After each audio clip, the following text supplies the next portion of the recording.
Alright, guys. This is the mighty Hupsaiya breakdown of the balance patch. Hey all, with the recent celebration of the 10th anniversary of our beloved game, the conclusion of the DreamHack Masters Summer, and the imminent finale of GSL Season 2, we'd like to take this time to update you all on our thoughts of the current state of the game since our last balance patch. As we haven't been seeing many changes in TVT and ZVZ, we'll be focusing on talking about the other matchups. This is a little too loud still. TVZ. Nobody cares about this, but I'll read it anybody. Though we had some concerns regarding the matchup going into the current patch, the changes to Zerg seem to have been offset by changes in the map pool. Currently, we feel TVZ is very diverse and dynamic, with possibly the highest number of strategies being employed from both sides in the matchup ever. Specifically, we'd like to call out the rise of popularity of mech, transitions from battlecruiser into bio, and general lurker play. Overall, we're excited to see how this matchup develops.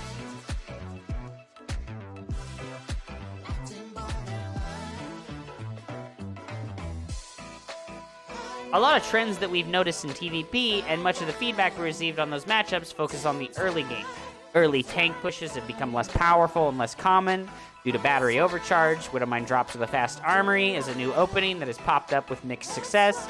Earlier in the patch cycle, Hellion-based openers saw both a rise in popularity and success, which we believe is due to a combination of how commonly Protoss players rely on certain variation of Blink openers and recent changes to the map pool.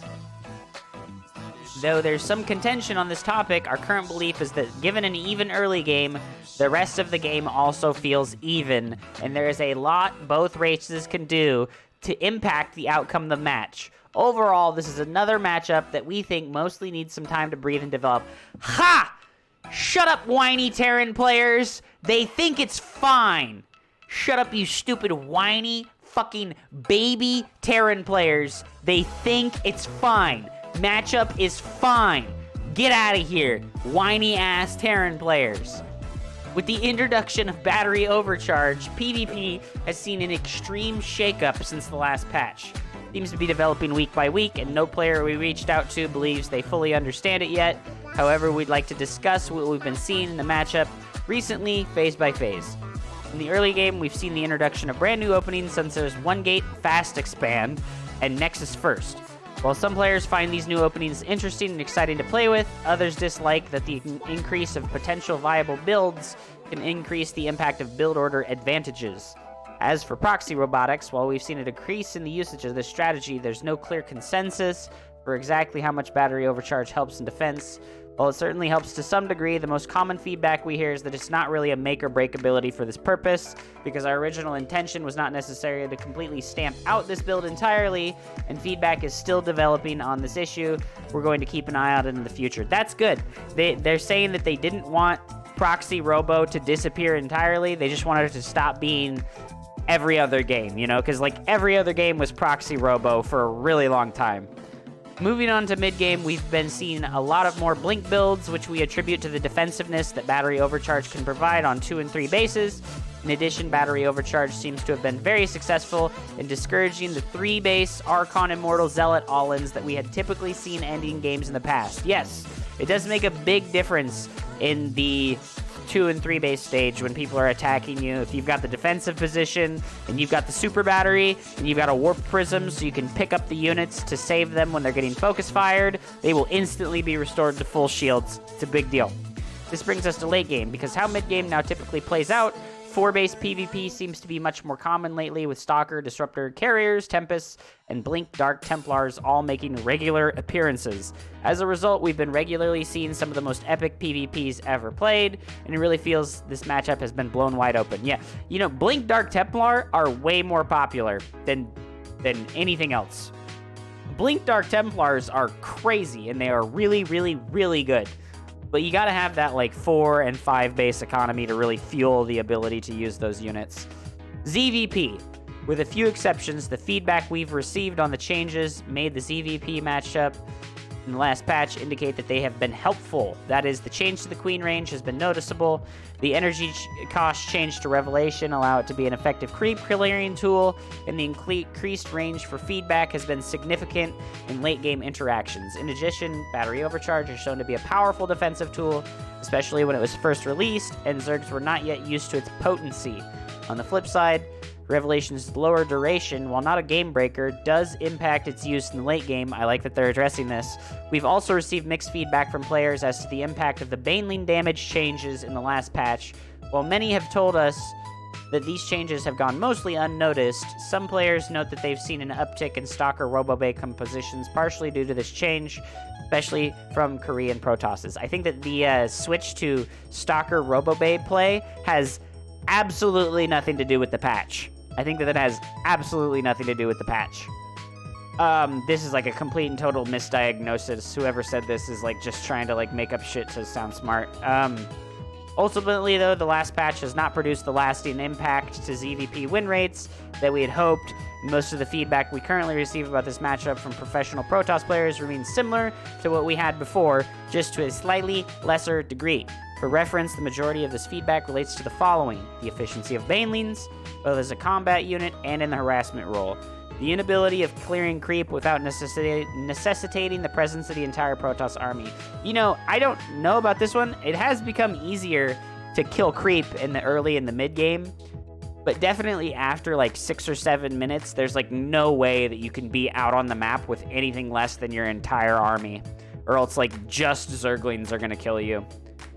Which really sucks, right? Because, like, imagine, like, if a Zerg player or a Terran player was out on the map and, like, at all times they had to be, like, totally and completely paranoid about 20 Zealots surrounding them and killing everything that they have before they can do anything about it, and they have no chance to escape. Because, like, how it works, like, currently is if you're out on the map with, like, a smaller portion of your army, you're not going to escape if you get into a fight with that piece of your army. It's going to die. Even if you use recall, you're going to get out with, like, 10 or 15% of the units, which really sucks.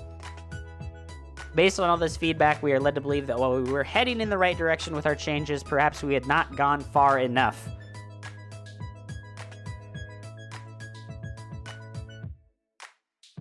I like that they're not changing the effectiveness of the harassment. I like that they're changing the effectiveness of the Baneling as a combat unit, because the Baneling should be fine as a harassment unit. I think it's fine that when Banelings roll in your base, they blow everything up. It's fine, all right? It's fine. If you didn't react, if you didn't split, you deserve to lose probes. In addition, we'd like to address the community's current stance on ZVP late game. Our perspective is that the community at large currently believes that ZVP is heavily favored in late game. On this topic, what we hear from many top Protoss players is that the late game unit interactions between the two races are inherently lopsided, especially after changes to feedback. In fact, wait, they're saying that it's still heavily favored to Zerg, even though the unit interactions changed because of feedback. They are not inherently lopsided, especially after changes to feedback.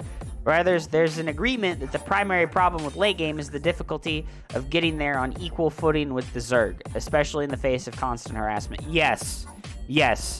What happens is you get to the late game, the Zerg player has a 15 to 20 worker advantage on you, they're maxed out, they're building a bank, you're at like 150 supply. That's what happens. There are players from both sides who believe it is Protoss favored in the absolute late game if you get there in a not lopsided position, but it never happens, you know? Rather, there's an agreement that the primary problem, power defensive Banelings on creep and general unfettered creep spread, as Protoss often feel like they have to choose between expanding and pressuring. This is true. You kind of have to choose between expanding and pressuring. We see it with the 4-gate glaive build that Zest made. You don't expand until after your pressure is over, or you do a Stargate opener, you do basically no pressure while you expand. Our thoughts on this feedback is twofold. First, the most impactful change we attempt to make in this matchup should focus on mid-game, And second, while there might be room to adjust a few things in the late game, we should do so with a focus on improving how typical late games play out from a design standpoint. While we're sure we can increase Protoss win rates by granting Protoss additional strict raw late game power, we don't think this would lead to particularly desirable gameplay, as it might further encourage the stalemates and turtling that we've historically seen in the matchup. Rather, the direction we'd like to take is to grant Protoss additional tools that encourage interactivity from both sides. So, I hate this statement right here. The desirable gameplay is to stay away from stalemates and turtling.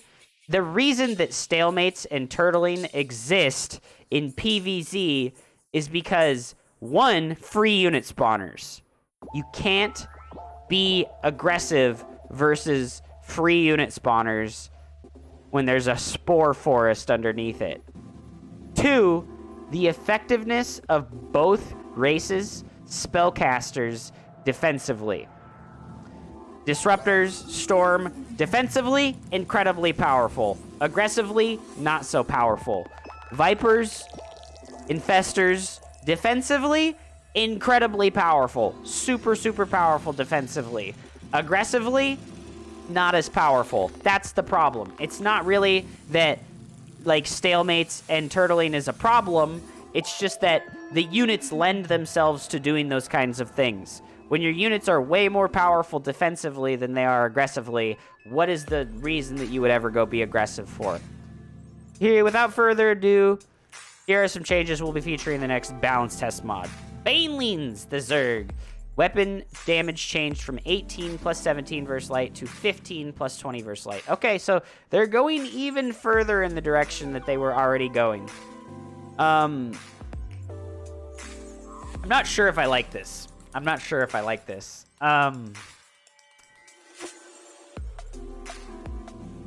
would have loved for them to do something like make Banelings cost 1 supply. You know?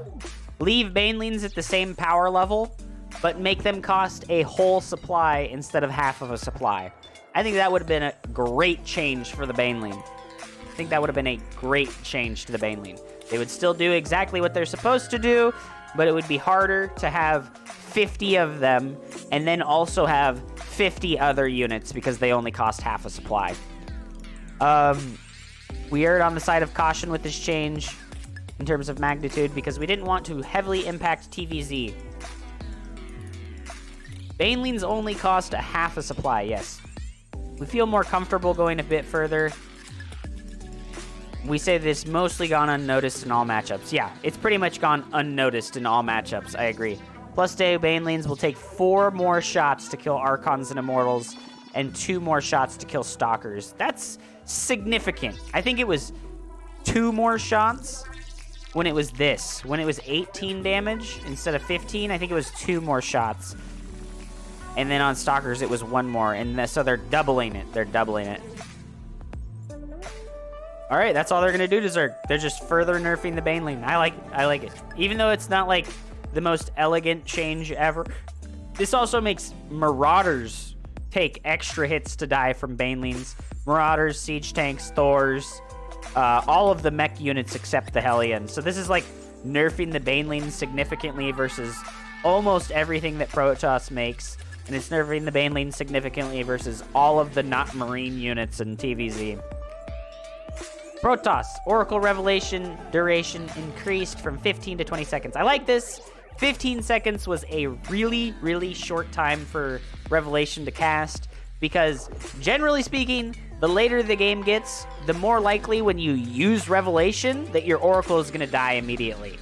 Like, trading an Oracle for 15 seconds of vision on whatever you happened to revelate, not a great trade. Really not a great trade. And it happens way more often than people think it does.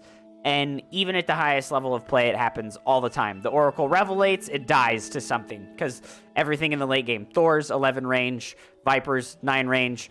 It just happens. It just happens, you know. Our aim with this change is to increase Revelation's endgame usability. Good. Without making it too easy to continuously tag enemy armies in mid-game. Good. We considered a few options to accomplish this. In the end, we found that this tweak the cleanest solution. The Void Ray! The cost is being decreased from 250 minerals to 200 minerals. So, they're going the opposite direction, right? Last year, they buffed the Robo by reducing the cost of the building the Robo facility by 50 minerals. And then they nerfed the Immortal and the Warp Prism by increasing their cost, thus effectively nullifying the fact that they reduced the cost of the building itself. Now they're starting on the opposite end. They're reducing the cost of one of the units to try and make one of the units specifically more efficient. Build time reduced from 43 to 37 seconds. That's 6 seconds. Not a huge deal. Not a huge deal. This is actually a big deal because now you're only going to be able to fit one chrono boost onto a Void Ray. You're going to chrono boost one time, and then your Void Ray is going to be almost finished. So you're never going to have to use two chrono boosts on a Void Ray anymore. And then they're increasing the movement speed even further beyond. 3.85 is very fast. That's very fast. As the Void Ray is one of the least commonly used units in the game, we thought now would be a great time to grant it a niche that lines up with what Protoss struggles with at the moment. The niche we had in mind in PvZ was that of a multi-purpose mid-game unit with the ability to clear overlords, zone out and or clear creep, and deter baneling drops. Is the primary feedback we get about the Void Ray that it's simply not efficient. Yes, it really is just not efficient. Our first step was to lower both its resource and build time costs. In addition, we believe it needs a slight mobility boost in order to fulfill this role, so we'll be increasing its movement speed to match that of a Viking or a Banshee. Wow, really? It's going to be moving as fast as a Viking or a Banshee? Obviously the Banshee without the speed upgrade. That's a huge buff. That's a humongous buff. I didn't think it would be moving as fast as these units. That's a humongous buff. As 2 Oracles plus a 3rd Stargate unit is very common off of Stargate openers in PvZ. We imagine it could be easily slotted in as the 3rd unit in lieu of a Phoenix or 3rd Oracle. As for implications in other matchups, in PvT, Void Rays would notably gain the ability to chase down Banshees, and in PvP, we've heard feedback that this new Void Ray could be potentially useful in proxy robotics defense. You know, it kind of blows my mind that Blizzard, like, literally has the blinders on, and it's like, they're like, shield battery cannon rush doesn't exist, right? They literally, like, they're like, we don't look at that part of the game. It's disgusting. It doesn't exist. They literally don't consider shield battery cannon rush stuff existing at all. It's not mentioned at all. And it's funny to me because that is what's getting buffed here. Because of the build time reduction and the resource reduction. Shield battery cannon rush is getting buffed versus every race. Like, yeah, they have literally never acknowledged it. Never, ever. It's weird. It's really weird. They're also buffing Flux Veins. Wow. When you get Flux Veins, Void Rays move faster than everything in the game except a Zergling, right? Is that what I'm seeing here? I think that Void Rays are going to move faster than everything except a Zergling. Phoenix are 5.9. Okay, so the Zergling and the Phoenix. How fast does the Banshee move with their speed upgrade? That's crazy. This is a crazy, crazy buff. Endgame compositions that produce interesting dynamic games are often characterized by armies that consist of a combination of 2 types of units. First, there's the slow, solid backbone, which often comes in the form of siege tanks, libs, lurkers, broods, colossi, or carriers. Then you have the more mobile force that often acts as the arms to this backbone. This force generally has the ability to poke and prod at key enemy fortifications, but is still potent when fighting in combination with the backbone. Typically, these mobile arms consists of Bio, Hellions, Cyclones, Banes, Lings, Zealots, and Dark Templars. Of all the races in the non-mirror matchup, we believe the race and matchup combo that has the least potent arm is Protoss in the PvZ matchup. We'd like to push the Void Ray in this direction as we believe it is close to fulfilling this role. Speed increase we proposed here aims to do this. We see it somewhat separate from the changes proposed in the previous section, which have a different goal. For a reference point, this newly granted speed will be just under that of the Hyperflight Rotor. Okay, so it'll move just a little bit slower than the super fast Banshee. I I don't think it'll fill the role that they want. I don't think that these changes will cause it to fill the role that they want it to fill. I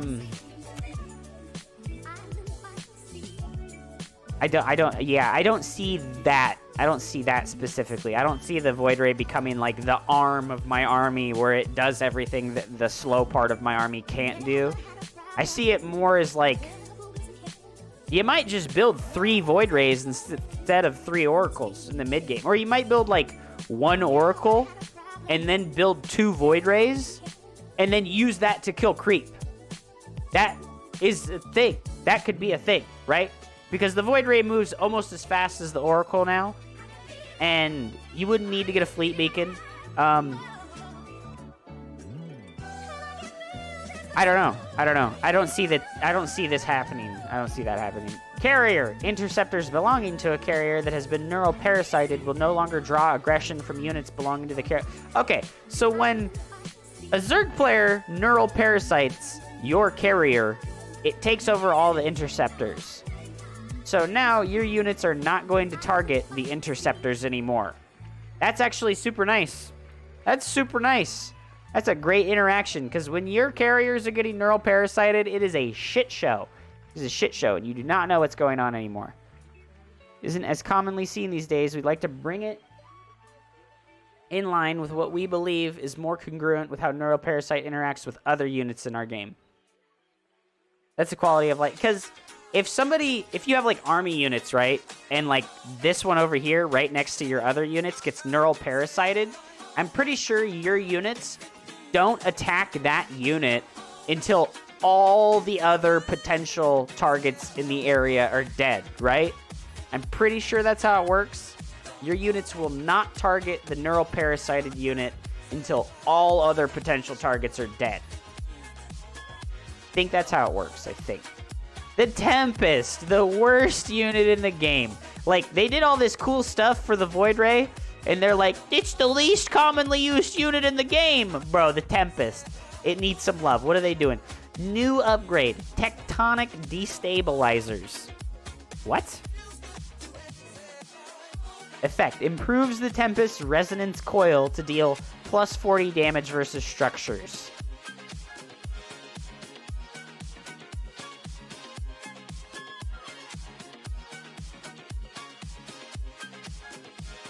I don't have anything to say about this. This is completely and totally pointless. I'm sorry. This is just, like, completely and totally pointless. This change has the goal of granting Protoss players a tool with which they can break Spore Crawler forests in late game, which we believe will discourage stalemates. This improvement to the Tempest comes in the form of an upgrade instead of a base bonus, in order to temper the power of proxy Tempests in PvT.